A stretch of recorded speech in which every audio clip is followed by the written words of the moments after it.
आज की कहानी है राम सेतु बनाने में गिलहरी का योगदान। कहानी को सुनने से पहले अगर आपने अभी तक हमारे चैनल को सब्सक्राइब नहीं किया तो चैनल को सब्सक्राइब करके बेल आइकन जरूर दबाएं।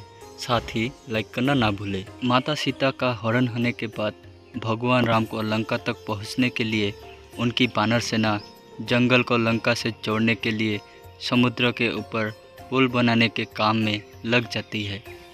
पुल बनाने के लिए पत्थर पर भगवान श्री राम का नाम लिखकर पूरी सेना समुद्र में पत्थर डालती है।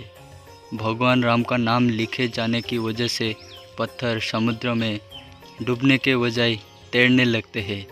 ऐसे में आज हम बताएंगे रामायण से जुड़ी कथा, जो लोगों ने बहुत ही कम सुनी और पढ़ी होंगी। राम सेतु निर्माण में वानर सेना का योगदान तो हम सभी जानते हैं, पर क्या आप गिलहरी का योगदान जानते हैं? आज हम आपको बताएंगे राम सेतु निर्माण में गिलहरी का क्या योगदान था। भगवान राम पुल बनाने के लिए अपनी सेना के उत्साह, समर्पण और जुनून को देखकर काफ़ी खुश होते हैं। उस वक्त वहाँ एक गिलहरी भी थी जो मुंह से कंकड़ उठाकर नदी में डाल रही थी। उसे ऐसा बार बार करते हुए एक वानर देख रहा था। कुछ देर बाद वानर गिलहरी को देखकर मजाक बनाता है। वानर कहता है, हे गिलहरी, तुम इतनी छोटी सी हो, समुद्र से दूर रहो। कहीं ऐसा ना हो कि तुम इन्हीं पत्थरों के नीचे दब जाओ। ये सुनकर दूसरे वानर भी गिलहरी का मजाक बनाने लगते हैं।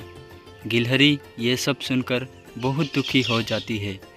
भगवान राम भी दूर से ये सब होता देखते हैं। गिलहरी की नज़र जैसे ही भगवान राम पर पड़ती है, वो रोते रोते भगवान राम के समीप पहुंच जाती है। परेशान गिलहरी श्री राम से सभी वानरों की शिकायत करती है। तब भगवान राम खड़े होते हैं और वानर सेना को दिखाता है कि गिलहरी ने जिन कंकरों और छोटे पत्थरों को फेंका था, वो कैसे बड़े पत्थरों को एक दूसरे से जोड़ने का काम कर रहे थे। भगवान राम कहते हैं, अगर गिलहरी इन कंकरों को नहीं डालती तो तुम्हारे द्वारा फेंके गए सारे पत्थर इधर उधर बिखरे रहते। ये गिलहरी के द्वारा फेंके गए पत्थर ही है जो इन्हें आपस में जोड़े हुए हैं। पुल बनाने के लिए गिलहरी का योगदान भी वानर सेना के सदस्यों जैसा ही अमूल्य है। इतना सब कहकर भगवान राम बड़े ही प्यार से गिलहरी को अपने हाथों से उठाते हैं। फिर गिलहरी के कार्य की सराहना करते हुए श्री राम उसकी पीठ पर बड़े ही प्यार से हाथ फेरने लगते हैं। भगवान के हाथ फेरते ही गिलहरी के छोटे से शरीर पर उनकी उंगलियों के निशान बन जाते हैं। तब से ही माना जाता है कि गिलहरियों के शरीर पर मौजूद सफ़ेद दाढ़ियाँ कुछ और नहीं बल्कि भगवान राम की उंगलियों के निशान के रूप में मौजूद उनका आशीर्वाद है। तो दोस्तों, ये थी राम सेतु बनाने में गिलहरी का योगदान की कहानी। आप लोगों को कहानी कैसी लगी कमेंट करके ज़रूर बताइए।